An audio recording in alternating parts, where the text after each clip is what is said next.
E estamos de volta com mais um vídeo da série Sistemática do Teologia D, falando sobre o nosso segundo locus teológico, que é falando sobre Cristologia. E agora vamos dar continuidade ao nosso estudo falando sobre o nascimento de Jesus. No vídeo anterior falamos sobre quem é Maria e quem é José, e nesse vídeo vamos falar sobre a visita do anjo a Maria e sobre o lugar onde Jesus teria nascido. Tudo começa, né, lá em Lucas, né, os evangelistas que registram o nascimento de Jesus é Mateus e Lucas. E lá em Lucas, no capítulo 1, verso 26, diz assim: E no sexto mês foi o anjo Gabriel enviado por Deus a uma cidade da Galiléia, chamada Nazaré. No verso 27 diz: A uma virgem desposada com um homem cujo nome era José, da casa de Davi, e o nome da virgem era Maria. No verso 28, e vindo o anjo até ela, disse: Salve, agraciada, o Senhor é contigo, bendita és tu entre as mulheres. E vendo ela, turbou-se muito com sua palavra e considerava que saudação seria esta. Disse-lhe então o anjo: Maria, não temas, porque achaste graça diante de Deus. Eis que em teu ventre conceberás e darás à luz um filho, e chamarás o seu nome Jesus, né? Como já vimos quando falamos sobre o nome de Jesus, né? O significado de porquê Jesus. Então, aqui, né, é a primeira menção que aparece um anjo, né? E aparece esse anjo que é chamado Gabriel. Mas quem seria esse anjo? Então, a primeira vez que vai aparecer esse anjo, né? Lembrando aqui, ó, no dicionário Strong, Gabriel, né, significa guerreiro de Deus ou homem de Deus. Esse anjo ele vai aparecer a primeira vez lá em Daniel, em Daniel capítulo 8, verso 16, que diz assim: E ouviu a voz de um homem que vinha de Ulai. Gabriel, dê a esse homem o significado da visão. Então aqui, né, Gabriel dando significado da visão que Deus deu para Daniel. E também em Daniel 9, aqui, ó, enquanto eu ainda estava em oração, Gabriel, o homem que eu tinha visto na visão anterior, veio a mim voando rapidamente para onde eu estava à hora do sacrifício da tarde. Ele me instruiu e me disse: Daniel, agora vim para dar-lhe percepção e entendimento. Então esse anjo aparece a primeira vez lá no livro de Daniel, tanto no capítulo 8 e tanto no capítulo 9, trazendo a revelação, né, o significado das visões que Deus estava dando para Daniel. Aí nos documentos judaicos, né, que a gente já mostra aqui nos vídeos, fala bastante sobre Gabriel. Aqui é interessante, ó, esse texto aqui judaico fala assim, ó: enviou Judá diante dele. A escritura afirma em outro lugar em referência a este versículo: domínio e temor estão com ele. Ele faz a paz nas suas alturas. Neste caso, domínio se refere a Miguel, aqui ó, aparece o anjo Miguel, e temor alude a Gabriel. Aí vem dizendo: Miguel é o anjo anunciador e Gabriel o príncipe dos anjos. Aí fala aqui, ó: embora Miguel tenha sido formado da água e Gabriel do fogo, quando estava na presença do Espírito Santo, não se afetavam mutuamente por isso, diz. Ele faz a paz nas suas alturas. Então aqui a gente fica sabendo que Gabriel foi formado do fogo, né? Miguel, o anjo, foi formado da água, e Gabriel teria sido formado do fogo, segundo esses documentos judaicos. Você tem um apócrifo, né? Como já falamos aqui, como mostramos no vídeo anterior, né? Falando sobre o proto-evangelho de Tiago, a gente ainda vai usar ele ainda, né, nessa série de vídeos falando sobre o nascimento de Jesus. E no livro de Enoque, que ele, né, é um livro que a gente vai estudar bastante, que ele teve importância para alguns pensamentos doutrinários da igreja antiga, no capítulo 40, Enoque fala que teve a visão com os anjos. Ó, diz aqui, ó: depois disso eu vi prostrado diante do Senhor dos Espíritos 1000 vezes 1000, 10.000 vezes 10.000, uma multidão inumerável, incalculável, e vi e observei 4 rostos nos 4 lados do Senhor dos Espíritos. Estes eram diferentes daqueles que nunca dormem. Tomei conhecimento dos seus nomes, pois foram-me comunicados pelo anjo que estava comigo e que me mostrava todas as coisas ocultas.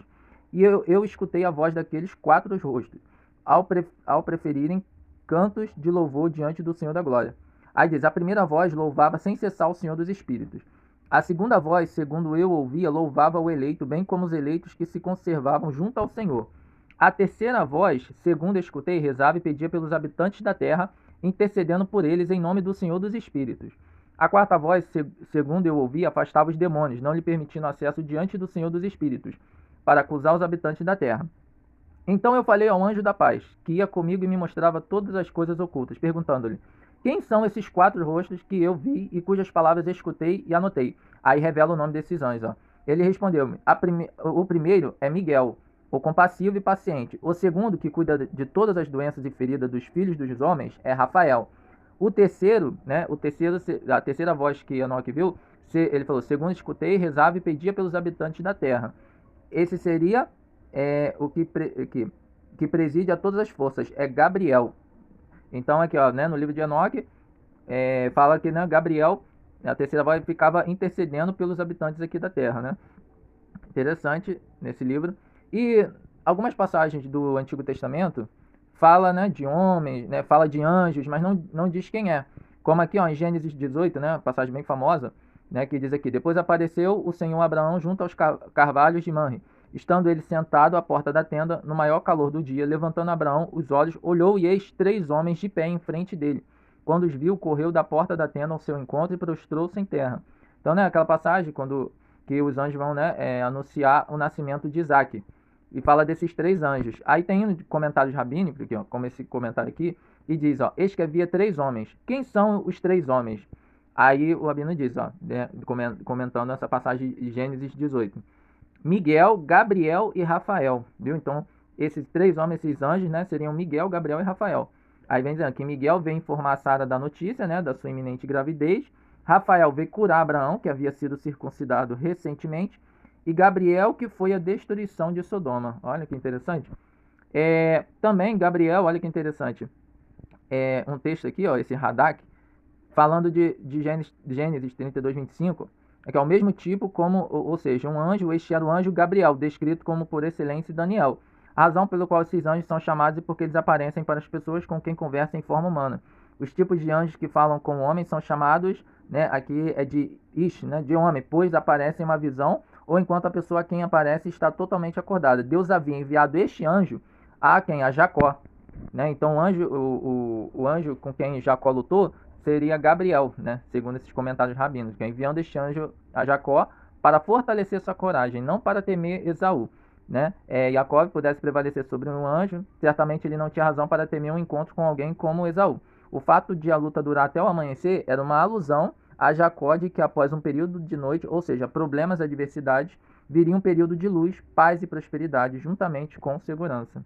Olha que interessante. Então, o anjo que Jacó lutou, segundo esse comentário rabínico, seria Gabriel. E o texto também de Gênesis 37, né, que aí fala de José.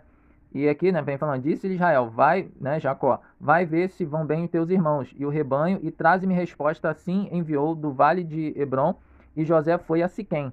E um homem encontrou a José, que andava errante pelo campo, e perguntou-lhe, que procuras? Respondeu ele, estou procurando meus irmãos. Dize-me, peço-te, onde apacentam eles o rebanho? Disse o homem, foram-se daqui, pois ouviu-lhes dizer, vamos a Dotã. José, pois, seguiu seus irmãos e os achou em Dotã. Então, aqui, né, em Gênesis 37, fala que um homem direcionou a José onde estavam seus irmãos, né? Que, inclusive, né, quando ele chegou lá, os irmãos viram de longe e conspiraram para matar ele, né? Como vocês já conhecem a história. E aí, uns comentários rabínicos vêm dizendo que esse homem é Gabriel. Ó, como fala aqui, ó. Este é Gabriel, em relação à necessidade de dizer que o homem era um anjo, né? Porque, como a gente já viu, né, é guerreiro de Deus, homem de Deus. Senão, porque precisamos de toda a história, né? E aqui o rabino vem falando. Outro texto aqui também, ó, judaico, vem falando a mesma coisa. Um homem o encontrou e veja, ele estava perdido no campo. Este é Gabriel, pelo que é dito. Um homem o encontrou. Entenda que este homem estava procurando por José. Ele estava procurando por ele ao redor e o encontrou, mas José não encontrou. Então aqui, você está vendo? Aí eles interpretam esse homem sendo Gabriel também. Você tem, e também José, né? Aqui falando, continuando falando de José, tem esse texto do Sotá, né? 36b, fala que aqui, ó, diz assim, disseram-lhe, se é assim, ele é um filho da realeza, ele deve saber as 70 línguas, né? Quando José tinha virado governador do Egito, aí dizia que ele tinha que aprender 70 línguas, que todos os filhos dos reis aprendem. E aí diz que o anjo Gabriel, então, veio e lhe ensinou as 70 línguas, mas ele não conseguiu aprender todas elas. Gabriel, então, adicionou uma letra, a letra Re, ao nome de José, do nome do santo bendito seja ele, então ele foi capaz de aprender as línguas como está escrito. Ele designou isso em José, né, e José, para testemunho. Quando ele saiu contra a terra do Egito, a fala de alguém que eu não sabia que tinha ouvido. E no dia seguinte, quando ele apareceu diante de Faraó, em todas as línguas que o Faraó falou com ele, ele lhe respondeu. Então, viu? Segundo esse documento aqui judaico, fala que José tinha que aprender 70 línguas, que todas as pessoas da realeza, né, sabiam falar 70 línguas. Só que aí, ó, José então falou na língua sagrada, o hebraico. E Faraó não sabia o que estava dizendo. E Faraó lhe disse, ensina-me essa língua. Ele o ensinou, mas ele não conseguiu aprendê-la. E Faraó lhe disse, jure-me o benefício que não revelará que não conheça essa língua. Ele jurou em seu próprio benefício, né? Interessante. E quem teria ensinado a José, segundo esse documento judaico aqui, também seria Gabriel. E você tem aqui mesmo, né, de Daniel, naquela famosa passagem, né, de Sadraque, Mesaque e Abednego, né, Hananias, Misael e Azarias, que foram lançados na fornalha ardente.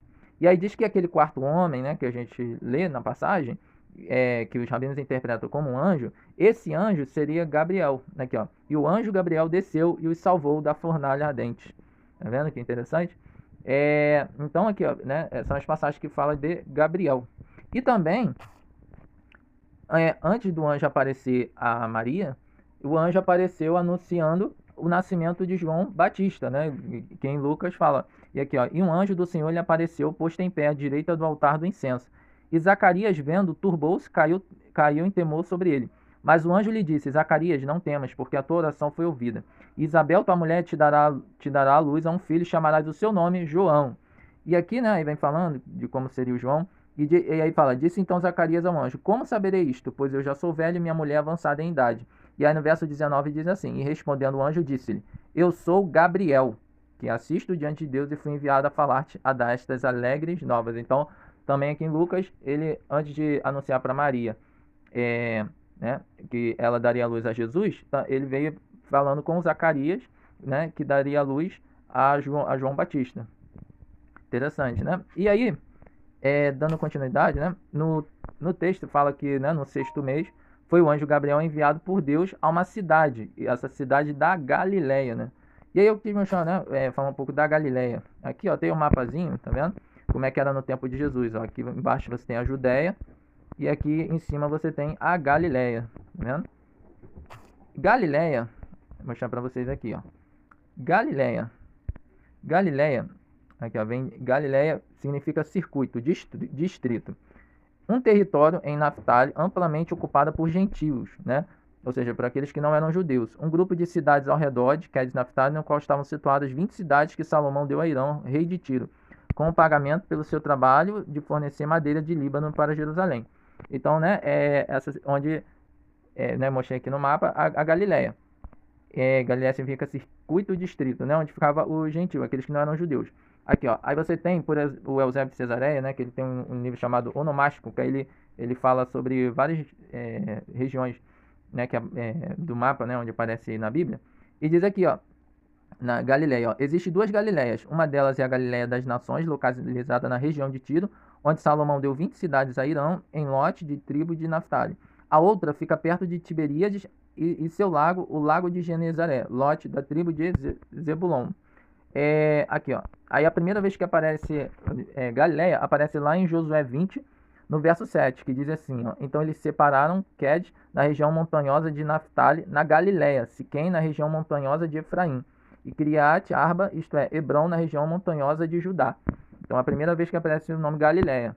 E aqui a passagem, né, que fala que em 1 Reis, capítulo 9, verso 11, que vem dizendo, ó, como Irão, rei de Tiro, trouxera a Salomão madeira de cedro e de cipreste e ouro segundo todo o seu desejo, e deu ao rei Salomão a Irão 20 cidades na terra da Galileia, também aparece aqui.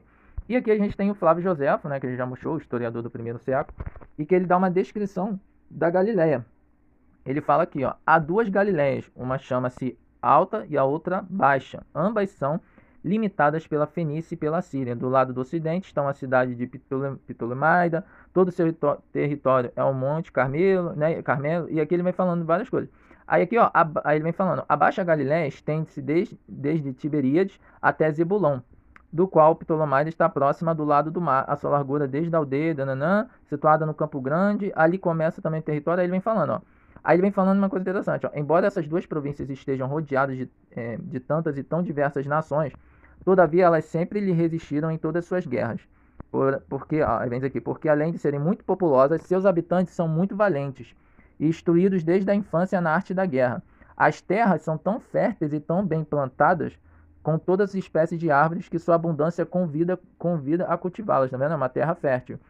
Mesmo aqueles que têm pouca inclinação para a lavoura, e não há terras inúteis. Não somente há uma grande quantidade de aldeias e vilas, mas também um grande número de cidades tão populosas que a menor delas tem mais de 15 mil habitantes. Olha, assim, ainda que a extensão da Galileia não seja tão grande como a dos pais, que está além do Jordão, não lhe é, porém, inferior em força, porque é, como eu acabo de dizer, toda cultivada e muito fértil.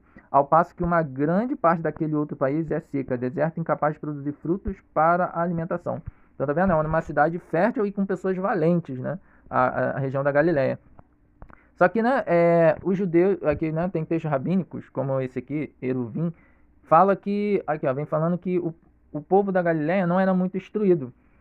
Que o povo da Judéia, como eu mostrei no mapa, né, que tem a divisão entre Judéia e Galileia, o povo da Judéia era mais instruído do que o povo da Galileia. Ó, como você vê aqui no texto aqui, ó, diz assim: a Guemará continua a discussão relacionada ao estudo e à compreensão. E cita, né, e fala o rabino aqui, com relação ao povo da Judéia, que era exigente em sua fala e sempre se certificava de que ela fosse precisa e refinada, seu conhecimento da Torá perdurou para eles. Com relação ao povo da Galiléia, que não era exigente em sua fala, seu conhecimento da Torá não perdurou para eles. Então, até o conhecimento, né, da lei de Moisés, também o povo da Galiléia não era instruído, segundo esse texto rabínico aqui, ó. E vem dizer que eles também não sabiam falar direito, né, como os judeus falavam, ó, como, né, o pessoal da Judéia falava, ó. A Guemará retorna ao povo da Galiléia que não é precisa em fala. Qual o significado disso? A Guemará cita exemplos, ó, como foi ensinado a um baraíta que havia uma certa pessoa da Galiléia que andava e dizia às pessoas: quem tem a mar? Quem tem a mar?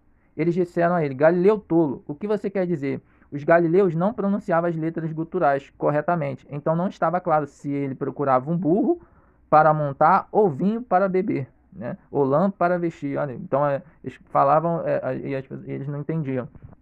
Aqui, ó, vem outra questão também, ó. A Guimarães citou outro exemplo da ignorância e incivilidade dos galileus, ó. Havia uma certa mulher que veio perante um juiz com a intenção de dizer: Mestre Senhor, eu tinha uma tábua e eles roubaram de mim. Só que, ok, mas ao invés disso, por ela, não, né, segundo esse texto bem que os galileus não falarem direito, aqui, mas em vez disso, ela disse a ele: Mestre servo, eu tinha uma viga e eles roubaram você de mim. E era tão grande quando eles perduravam nela, né? Aí vem falando aqui. Então, eles confundiam as palavras. Outro texto aqui, ó, o mesmo, né? Falando aqui, ó. A Guimarães cita outro exemplo da falta de precisão linguística dos galileus. Havia uma certa mulher que queria dizer à sua amiga: minha vizinha, venha e eu lhe darei leite. No entanto, devido à articulação imprecisa das suas palavras, ela disse a ela: minha vizinha, que uma leoa a coma. Olha, né, o problema, né? Está dizendo que os galileus não sabiam falar direito. Aí dava, né, esses mal entendidos, né, segundo esses textos judaicos aqui. Então, né, o anjo foi até essa região da Galileia. Aí, né, agora a gente vai falar sobre Nazaré, né? Então, aqui, ó, segundo em Lucas, né, fala: e no sexto mês foi o anjo Gabriel enviado por Deus a uma cidade da Galileia, né? Então, a cidade de gente que não sabia falar direito, né, mas que era num lugar fértil, né? E nessa cidade que é chamada de Nazaré. Nazaré, né? Aí aqui, vamos lá. Vou mostrar aqui para falar sobre Nazaré. Por que Nazaré?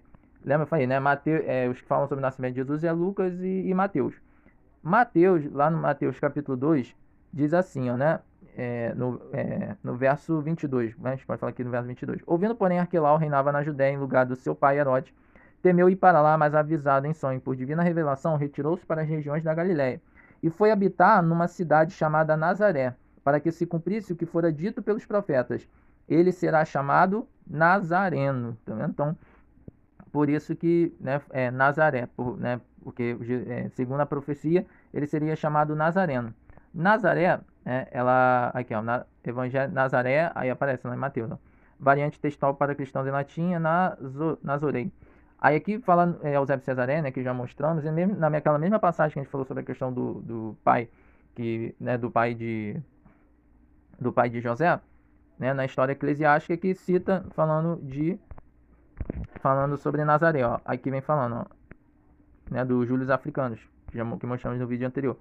Aqui, ó, lembravam dos nomes que haviam nos copiado, se ufanava a ter salvo a memória da sua nobreza. Ocorreu que entre esses estavam aqueles de que falamos antes, chamado Desposinói, por causa do seu parentesco com a família do Salvador, e que desde as aldeias judias de Nazaré e Cocaba visitaram o resto do país e explicaram a referida genealogia, começando pelo livro dos dias até onde alcançaram. Então aí fala, né, os Júlios Africanos, na história eclesiástica, cita essa cidade de Nazaré. Nazaré vai ter dois significados, né? Aqui, ó, na interpretação dos nomes hebraicos, Nazaré significaria flor, ou seu deslizamento, ou da limpeza, ou separado, ou guardião.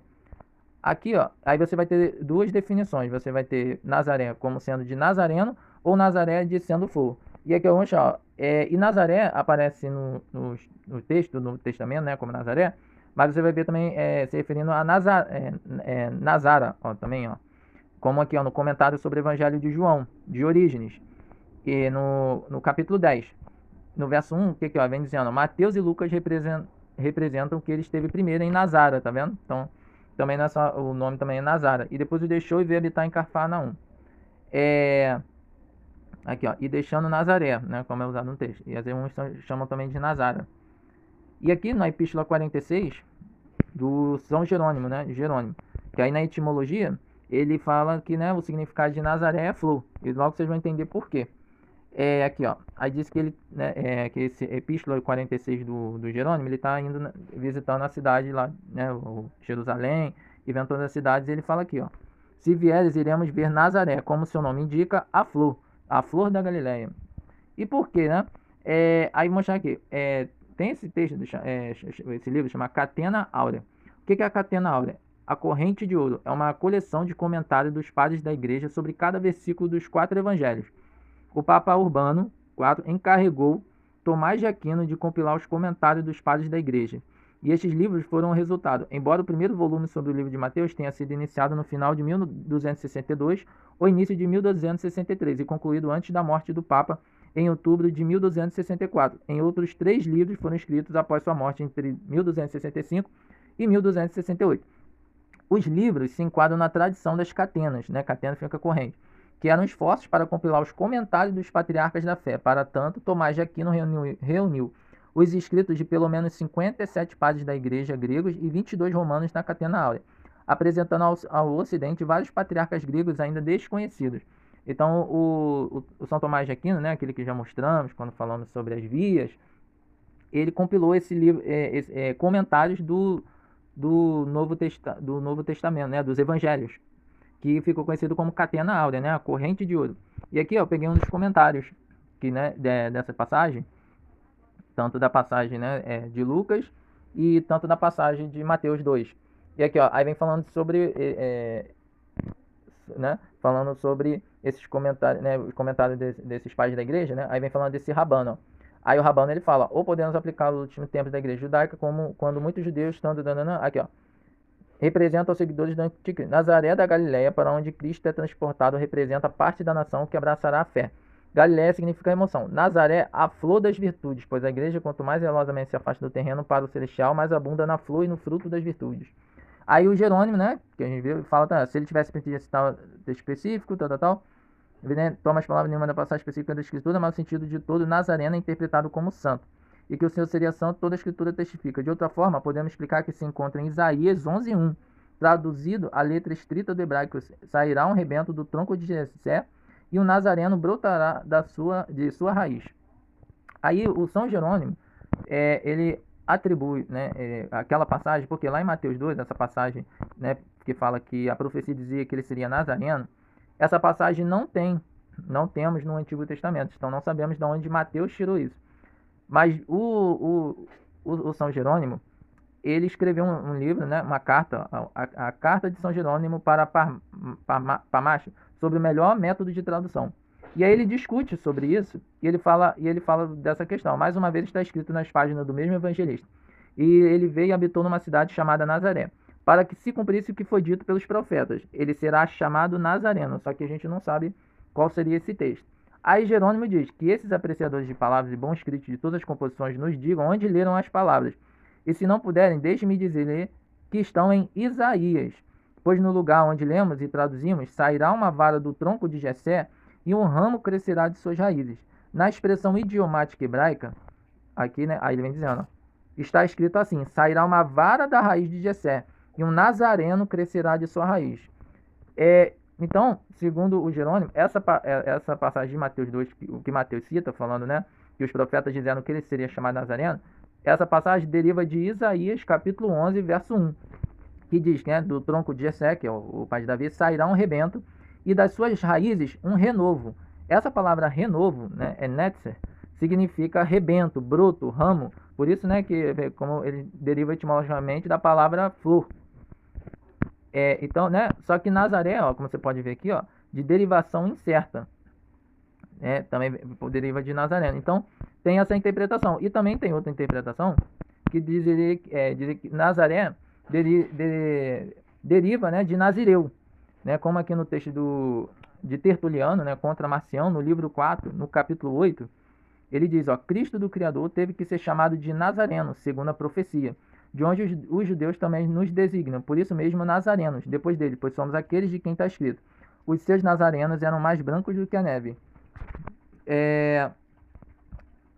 Aí, né, aqui, ó, aí você vê, né, no comentário aqui, né, da Catena Áurea, do São Tomás de Aquino, que ele vem falando, vem até falando, ó, que mas o arcanjo Gabriel, né, aqui falando dos patriarcas, comentando, o comentário do Gregório, vem falando, anjo mais elevado, botando marcador por um nome específico, para significar qual foi sua parte efetiva na obra. Pois Gabriel é interpretado como a força de Deus, né? Então, pela força de Deus, então deveria ser anunciado aquele que viria como Deus da força e poderoso na batalha para derrotar os poderes do ar. Aí aqui, ó, ele vem falando, aí o outro comentário de um patriarca vem dizendo, ó, entre linhas, mas o lugar para onde ele é enviado também é acrescentado como se segue. Para uma cidade, Nazaré, pois foi dito que ele viria como um nazireu, isto é, santo dos santos.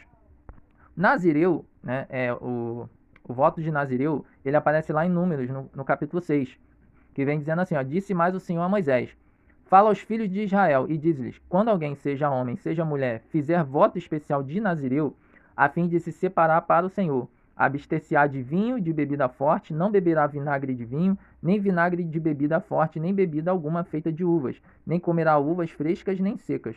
Por todos os dias do seu nazireado, não comerá de coisas algumas que se faz da uva, desde os caroços até as cascas. Por todos os dias do seu voto de nazireado, navalha não passará sobre a sua cabeça, até que se cumpra os dias pelos quais ele se tenha separado para o Senhor. Será santo, deixará crescer as guedelhas do cabelo da sua cabeça. Então era um voto que você fazia, que você não bebia vinho, né? Você não cortava o cabelo, né? Era um voto que você fazia com Deus, né? E era chamado de nazireado, né? Nazireu. Porque Nazireu vem de Nazir, né? Que significa alguém consagrado ou dedicado, pessoa consagrada, devota, né? Separado. Então, teria essas duas interpretações, né? Que Nazaré poderia derivar, segundo Isaías 11, né? De flor, de ramo, né? Netzer, ou poderia também se referir ao voto de Nazireu, né? Que vem de número 6, né? Que ele seria, então, teria essas duas interpretações, né? Dessa passagem, falando que ele, né? Os profetas diziam que ele seria nazareno. Então é isso, gente. Então aí no próximo vídeo vamos dar continuidade falando sobre a virgindade de Maria, né? E vamos dar continuidade ao estudo sobre o nascimento. Então muito obrigado por assistirem. Fiquem com Deus e até a próxima.